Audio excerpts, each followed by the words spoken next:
Hello students, आज की class में हम लोग पढ़ेंगे जनरल ऑर्गेनिक केमिस्ट्री का second part. General organic chemistry के सेकंड पार्ट में हम लोग पढ़ेंगे हम लोग फर्स्ट पॉइंट पढ़ेंगे types of intermediates, reaction intermediates, reaction intermediates. Second हम लोग इसके बाद में लेंगे एसिडिक स्ट्रेंथ का कंपैरिजन पढ़ेंगे, एसिडिक स्ट्रेंथ। उसके बाद में लेंगे basic strength, basic strength and उसके बाद में acid base reaction, acid base reactions. ठीक है, उसके बाद में लेंगे हम लोग टॉटोमेरिज्म। टॉटोमेरिज्म स्ट्रक्चरल आइसोमेरिज्म का पार्ट है जो हम लोगों ने वहां छोड़ दिया था, क्योंकि टॉटोमेरिज्म को पढ़ने के लिए हमें पहले एसिड और बेस का थोड़ा कॉन्सेप्ट आना चाहिए, इसलिए मैंने एसिड बेस रिएक्शन के बाद में टॉटोमेरिज्म यहाँ लिया है। ठीक है, तो इसे लिख लीजिए। हम लोग फर्स्ट पॉइंट पढ़ेंगे टाइप्स ऑफ इंटरमीडिएट्स। तो हेडिंग लिखिए फटाफट, ये हेडिंग लिखिए, वीडियो पॉज कीजिए, टाइप्स ऑफ इंटरमीडिएट्स। ये मिटा देता हूं मैं, वीडियो पॉज करके लिख लिया होगा आप लोगों ने।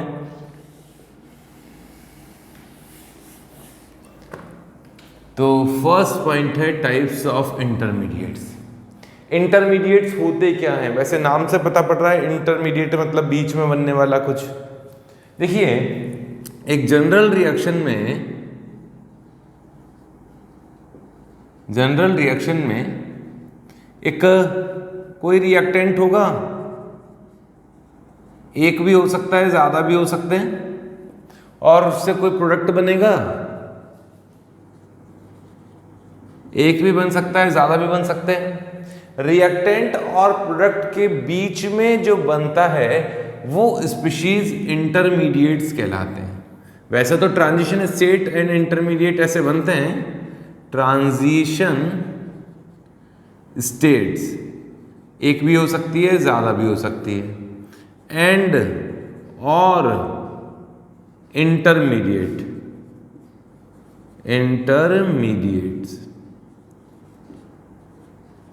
अब ये क्या मतलब है, मैंने क्या बनाया है, रिएक्टेंट, ये ट्रांजिशन स्टेट क्या है, इंटरमीडिएट्स क्या है, ये तो पता है रिएक्टेंट क्या होते हैं, प्रोडक्ट क्या होते हैं, उससे हमें अभी मतलब भी नहीं है, समझ में आता है वो हमें। ये ट्रांजिशन स्टेट क्या है, ये इंटरमीडिएट क्या है, इसे समझ लीजिए। ट्रांजिशन स्टेट तो वो स्पीशीज है जहां bond breaking and bond formation हो रहा हो। ऐसी सिचुएशन, ऐसी स्टेट जहां bond breaking and bond formation simultaneously हो रहा हो, वो ट्रांजिशन स्टेट कहलाती है। इसे आइसोलेट नहीं किया जा सकता, ये नॉन आइसोलेबल है, आइसोलेबल। ठीक है, इसे आइसोलेट नहीं किया जा सकता। बट इंटरमीडिएट वो स्पीशीज हैं जो वास्तव में बनती है और जिन्हें आइसोलेट किया जा सकता है, जिसमें बॉन्ड पूरी तरह से टूट चुके होंगे या बॉन्ड पूरी तरह से बन चुके होंगे। वो स्पीशीज, वो ऐसे स्पीशीज जो बीच में बनती है और एंड में खत्म हो जाती है, रिएक्शन के एंड में इंटरमीडिएट नहीं बचता है।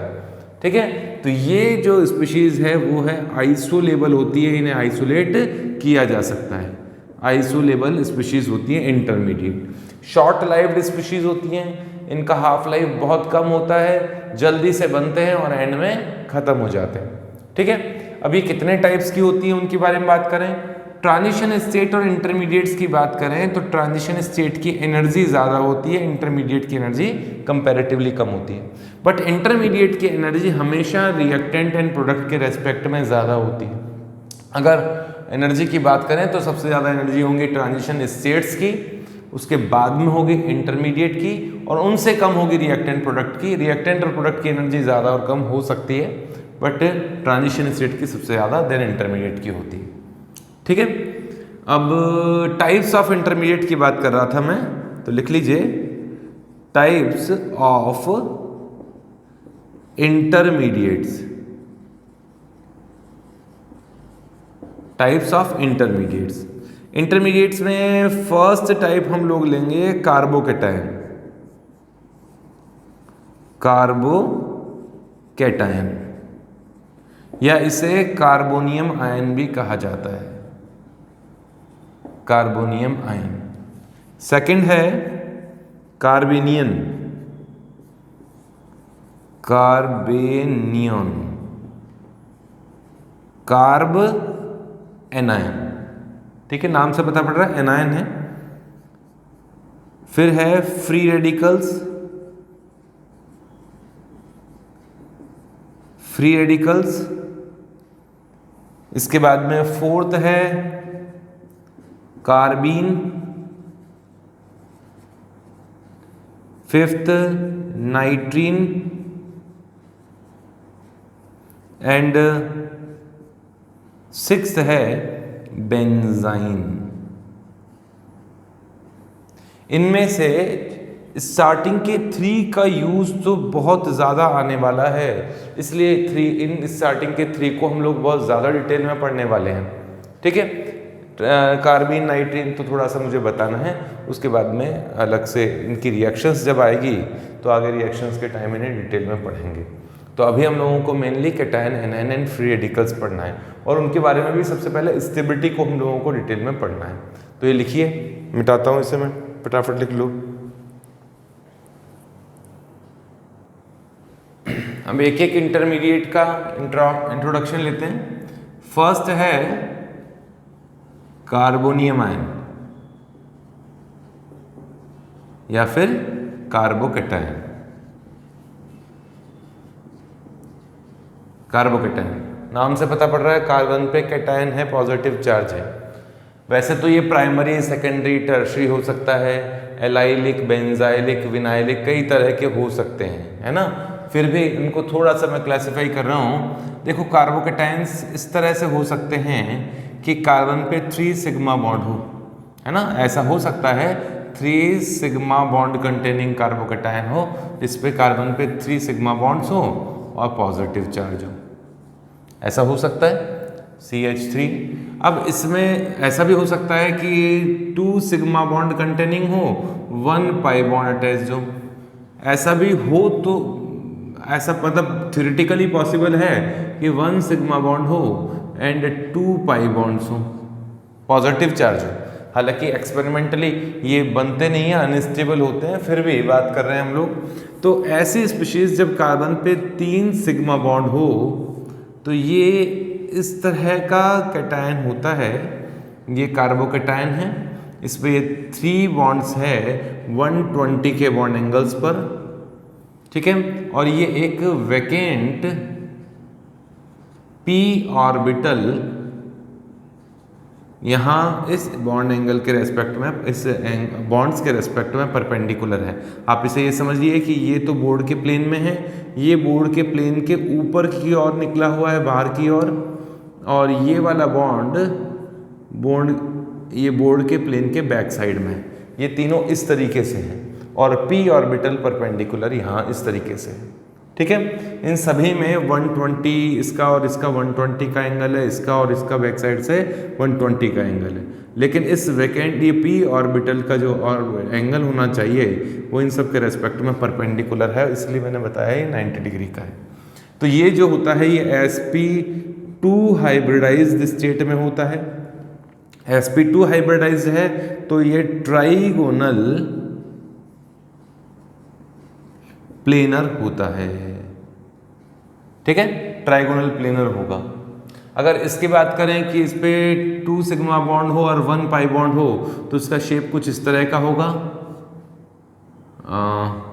2 सिग्मा बॉन्ड और 1 पाई बॉन्ड। यहाँ 1 सिग्मा बॉन्ड है, यहाँ 1 सिग्मा और ये मल्टीपल बॉन्ड जो आपको दिखाई दे रहा है डबल बॉन्ड का, ये पाई बॉन्ड है, किसी से जुड़ा रहा होगा, ये लीनियर होता है। और यहाँ एक वैकेंट p ऑर्बिटल है पॉजिटिवली चार्ज्ड कार्बन पर, और ये sp स्टेट में होता है और लीनियर होता है, ठीक है।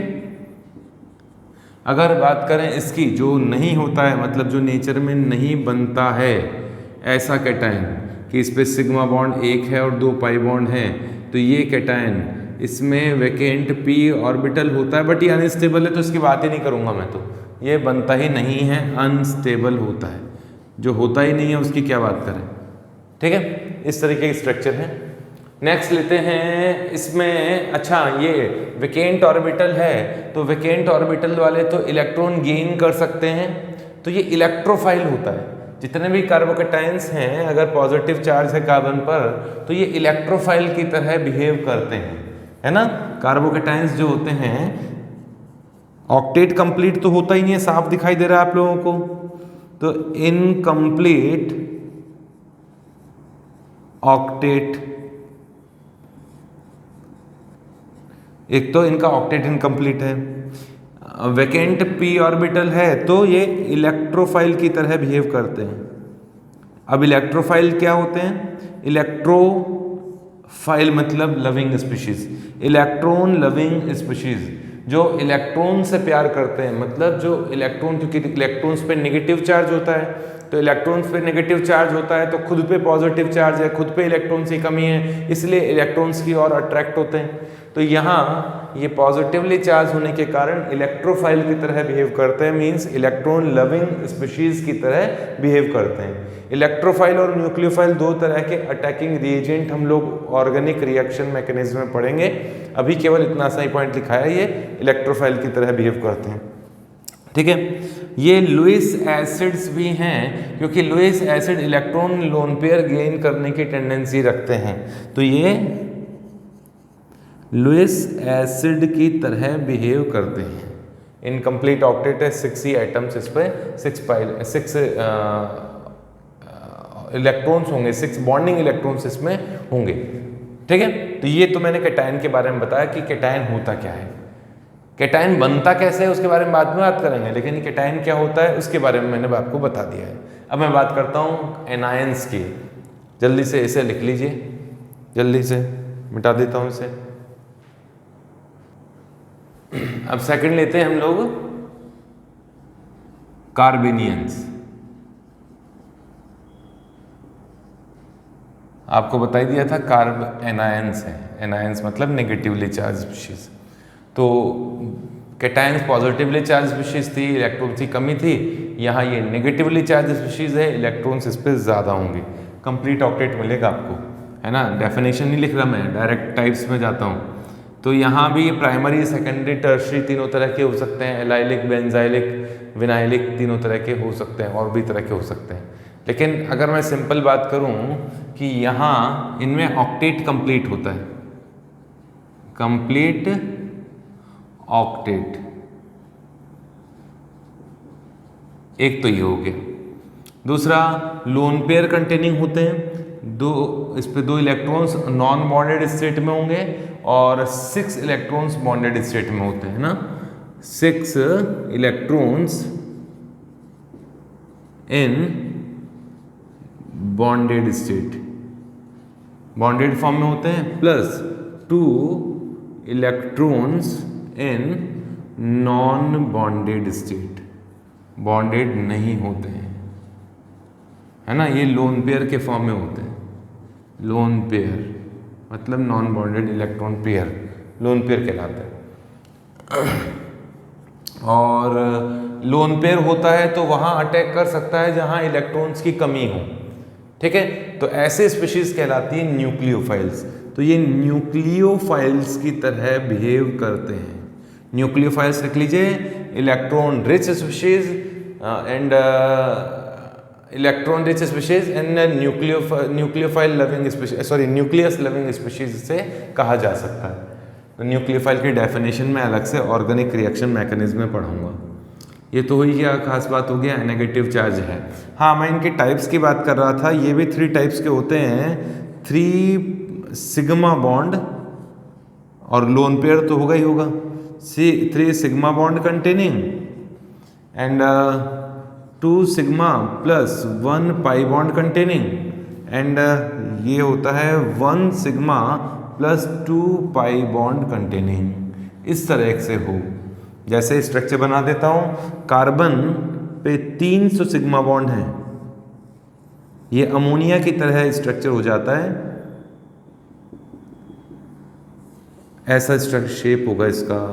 ये हो गया carbon negative charge, lone pair यहाँ है, और ये sp2 हाइब्रिडाइज्ड स्टेट में, सॉरी sp3 हाइब्रिडाइज्ड स्टेट में है।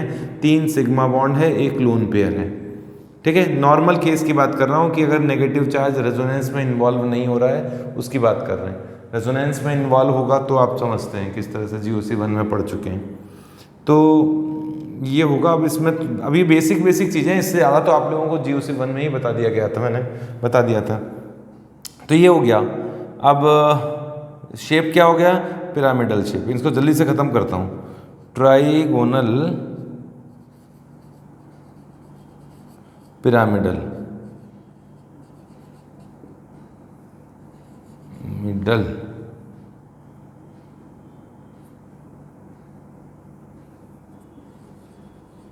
ठीक है, ट्राइगोनल पिरामिडल है।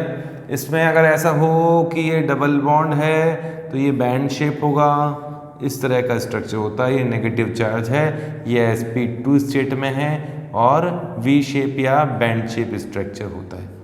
नेक्स्ट इसकी बात करें तो इसमें ये ट्रिपल बॉन्ड है और यहाँ ही ये लोन पेयर बैठा हुआ है। लीनियर ही कहूँगा, sp स्टेट में होता है, तो ये स्टेबल भी होता है, ऐसी बात नहीं है। कैटायंस में ट्रिपल बॉन्ड पर नेगेटिव पॉजिटिव चार्ज अनस्टेबल है, बट नेगेटिव चार्ज यहाँ स्टेबल होता है। रीज़न बाद में बात करेंगे। नेक्स्ट लेता हूँ मैं फ्री रेडिकल्स। इसे लिख लो जल्दी से, मिटा दूँ इसे। थर्ड है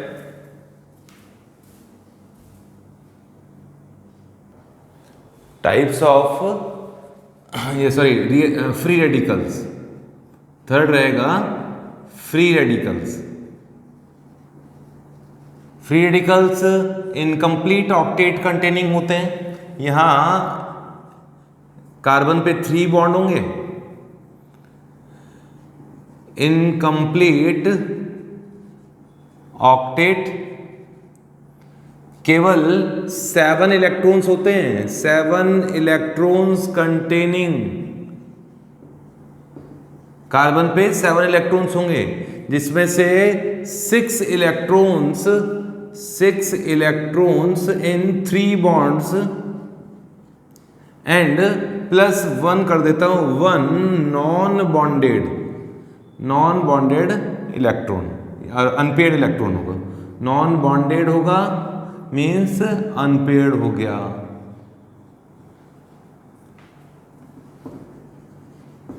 ठीक है, इस तरीके से होगा। कैसे? इस पे भी हो सकता है कि 3 सिग्मा बॉन्ड हो और 2 sigma bond plus 1 pi bond and 1 sigma bond plus 2 pi bonds. इस तरीके से इस कंपाउंड में हो सकते हैं। 3 सिग्मा बॉन्ड्स में प्लेनर स्ट्रक्चर होगा। ये स्ट्रक्चर होती है sp2 स्टेट में होता है। ट्राइगोनल प्लेनर स्ट्रक्चर ये होता है। ठीक है, वैसा ही स्ट्रक्चर जैसे कार्बोकेटाइन का था। कार्बोकेटाइन में यहाँ वैकेंट ऑर्बिटल था, बट यहाँ पर एक जो इंडिकेट किया है ना पॉइंट से, ये नॉन बॉन्डेड एक इलेक्ट्रॉन वाला ये ऑर्बिटल है। इसी कारण से एक इलेक्ट्रॉन होता है नॉन बॉन्डेड, इसलिए पैरामैग्नेटिक होते हैं। पैरामैग्नेटिक कैटायन और एनायन तो जो बनाए थे इससे पहले, वो तो डायामैग्नेटिक होते हैं। अनपेयर्ड इलेक्ट्रॉन होने के कारण ये पैरामैग्नेटिक होता है। ऐसे ही अगर डबल बॉन्ड पर ये 2 सिग्मा बॉन्ड हो गए, 1 पाई बॉन्ड हो गया, तो इस तरह का स्ट्रक्चर होगा। लीनियर स्ट्रक्चर होता है, sp स्टेट में होता है। पैरामैग्नेटिक तो हो गई, लीनियर तो है ये। ठीक है, और ये वाला स्ट्रक्चर बनता नहीं है, फिर भी मैं बना देता हूं। इस तरह का है, अनस्टेबल होता है। तो ये हो गया फ्री रेडिकल्स में। ऐसा ही मैं लेता हूं कार्बीन में किस तरह का स्ट्रक्चर है, नाइट्रीन बेंजाइन का भी स्ट्रक्चर बता देता हूं। जल्दी से इसे लिख लीजिए। फोर्थ है कार्बीन।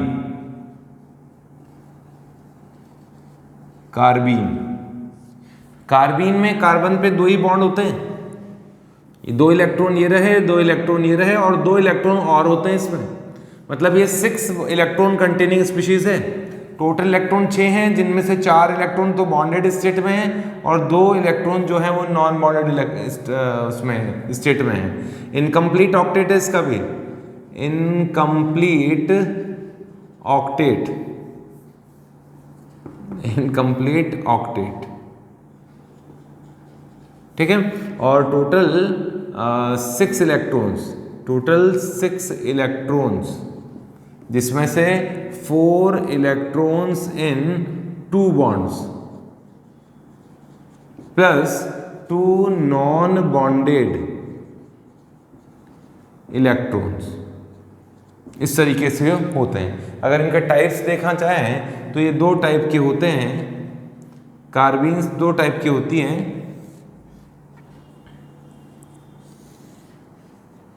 एक तो होता है सिंगलेट कार्बीन, सिंगलेट कार्बीन, और एक होता है ट्रिपलेट कार्बीन।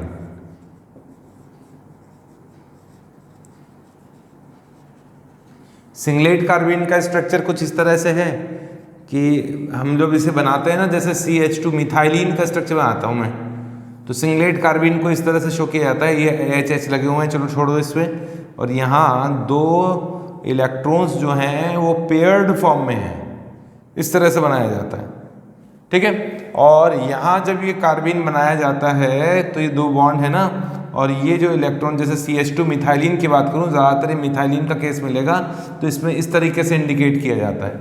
इसमें भी मिथाइलिन कार्बीन हो ना, जब CH2 वाला कार्बीन हो, तो ये 2 इलेक्ट्रॉन्स पेयर्ड फॉर्म में होते हैं और डिफरेंट स्पिन होती है, अपोजिट स्पिन होती है, जबकि यहाँ 2 नॉन पे, ये जो इलेक्ट्रॉन्स है वो अनपेयर्ड स्टेट में होते हैं और इनकी स्पिन सेम होती है ना।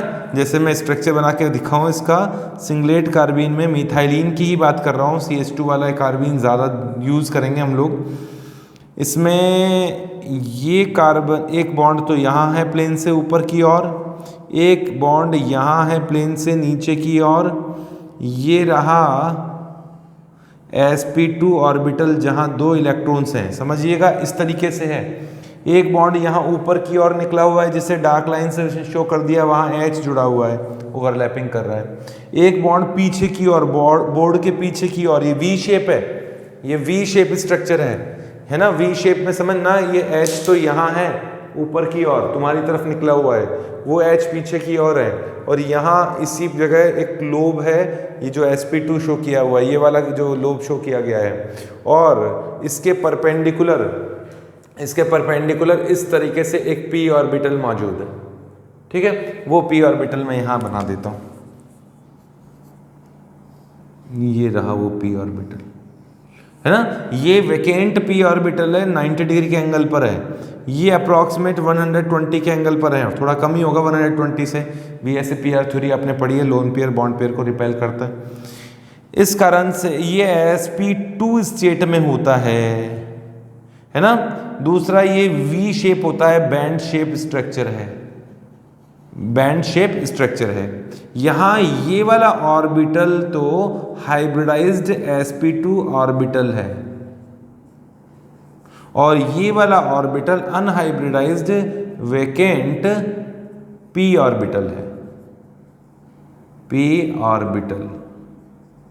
आपको दिखाई दे रहा होगा, दोनों इलेक्ट्रॉन एक ही ऑर्बिटल में हैं और पेयर्ड फॉर्म में हैं, इसलिए ये डायामैग्नेटिक होता है, डायामैग्नेटिक, ठीक है।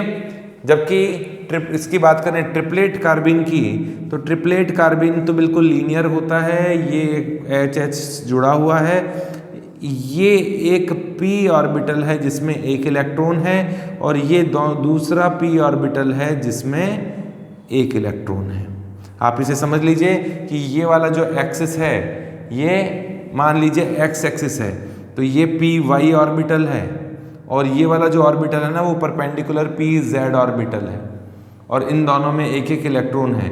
ये दोनों इलेक्ट्रॉन अलग अलग ऑर्बिटल्स में हैं, ठीक है। और स्पिन तो सेम होगा ही होगा, जब ये डिफरेंट ऑर्बिटल्स में होता है तो स्पिन तो सेम होगा ही होगा।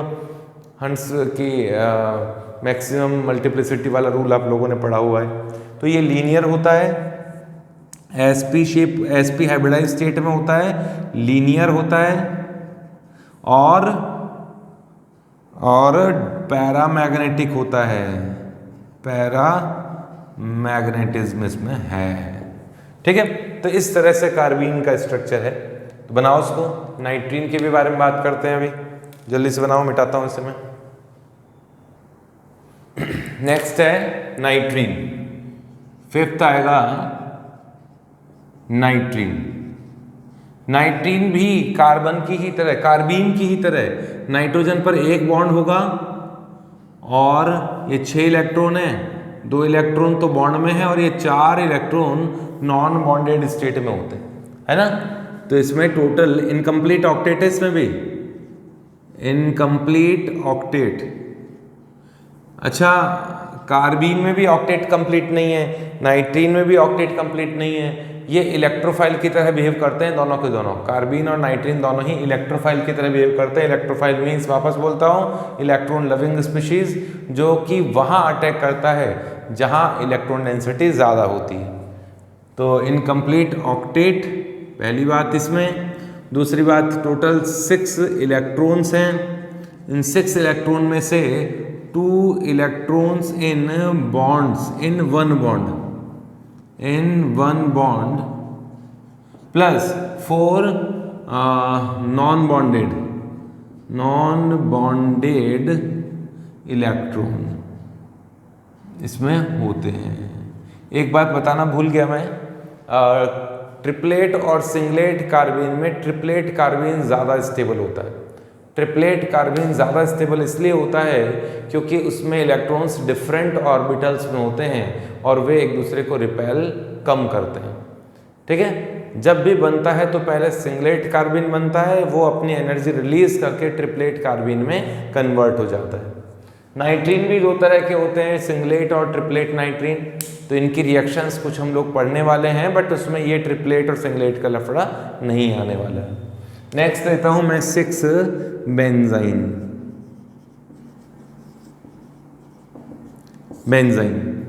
ठीक है, बेंजाइन इस तरह की स्पीशीज है कि बेंजीन तो आप समझते ही हैं, C6H6, बेंजाइन C6H4 है, C6H4 है।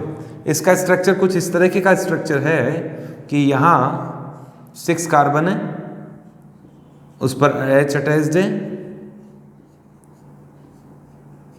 और ये ऑर्बिटल्स, इनर ऑर्बिटल्स रेजोनेंस कर रहे हैं और एक यहाँ एक पाई बॉन्ड सा तुम्हें दिखाई देगा, इस तरह का स्ट्रक्चर। ठीक है, अब अगर आप, मैं इसको सिंपल स्ट्रक्चर बना के दिखाना चाहूँ तो आप समझ सकते हैं कि कुछ इस तरह का स्ट्रक्चर है। तो आपको लगेगा ये ट्रिपल बॉन्ड है, और ट्रिपल बॉन्ड तो शायद मैंने मना किया था कि 6 मेंबर रिंग में ट्रिपल बॉन्ड नहीं आ सकता है, फिर ये कैसे बन गया। तो ये काफ़ी अनस्टेबल स्ट्रक्चर, और ये ट्रिपल बॉन्ड जैसा भी कुछ नहीं है। आप इसे यूँ समझ सकते हैं कि बेंजाइन का स्ट्रक्चर कुछ इस तरह के का है कि इसमें ये p ऑर्बिटल, यूँ बनाता हूँ इसको, ये p ऑर्बिटल है यहाँ, बेंजीन रिंग इस प्लेन में है और ये p ऑर्बिटल परपेंडिकुलर है यहाँ इस तरीके से, ये इस तरीके से यूँ है। और सभी ने, ये ऊपर वाले लोब्स जो हैं वो एक दूसरे के साथ ओवरलैप हो रहे हैं, नीचे वाले लोब भी एक दूसरे के साथ ओवरलैप हो रहे हैं। ये तो ठीक है, यहाँ हाइड्रोजन है, यहाँ हाइड्रोजन है, यहाँ हाइड्रोजन है, यहाँ हाइड्रोजन है, यहाँ कोई हाइड्रोजन नहीं है। जो हाइड्रोजन था मान लीजिए वो निकल गया है। तो ये वाले जो ऑर्बिटल्स हैं ये तो एक दूसरे के साथ बॉन्ड बनाए हुए हैं, ओवरलैपिंग किए हुए हैं। उसको मैं इस तरीके से शो कर देता हूँ कि ये तो बॉन्ड बनाए हुए हैं, ओवरलैपिंग किए हुए हैं, ऊपर वाला भी और नीचे वाले लोग भी एक दूसरे के साथ मर्ज हो रखे हैं। ये इसके साथ मर्ज हो रखा है, ये इसके साथ मर्ज हो रखा है। लेकिन ये कौन है, ये वाला जो ऑर्बिटल है ये sp2 ऑर्बिटल है। ये sp2 ऑर्बिटल है, ये भी sp2 ऑर्बिटल है, और ये दोनों sp2 ऑर्बिटल एक वीक इंटरेक्शन से एक दूसरे से बॉन्डेड हैं, इस तरीके से बॉन्डेड हैं। आप समझिएगा ये sp2 ऑर्बिटल है, ये sp2 ऑर्बिटल है, अंदर वाले जो अंदर क्या मतलब ये जो परपेंडिकुलर p ऑर्बिटल थे उन्होंने ओवरलैपिंग की हुई है। अब ये sp2 ऑर्बिटल और sp2 ऑर्बिटल कितनी बढ़िया ओवरलैपिंग करेंगे वो तुम समझ सकते हो। इस तरह के नहीं है, थोड़ा सा इस तरह से है, ओवरलैपिंग कर रहे हैं जबरदस्ती की। तो ये जो ओवरलैपिंग है ये week sp2 side wise overlapping है, ठीक है। इस कारण से ये एक पाई बॉन्ड के रेस्पेक्ट में भी, पाई बॉन्ड से भी वीकर बॉन्ड होता है। आपको पता है सिग्मा बॉन्ड स्ट्रॉन्गर होता है, पाई बॉन्ड उससे वीकर होता है। ये जो बॉन्ड है ये वीकर पाई बॉन्ड है, ये सिंबल नॉर्मल जो पाई बॉन्ड्स होते हैं उनसे भी वीकर होता है, और ये बेंजीन रिंग के प्लेन में ही है, in same plane of ring के प्लेन में ही ये मौजूद है।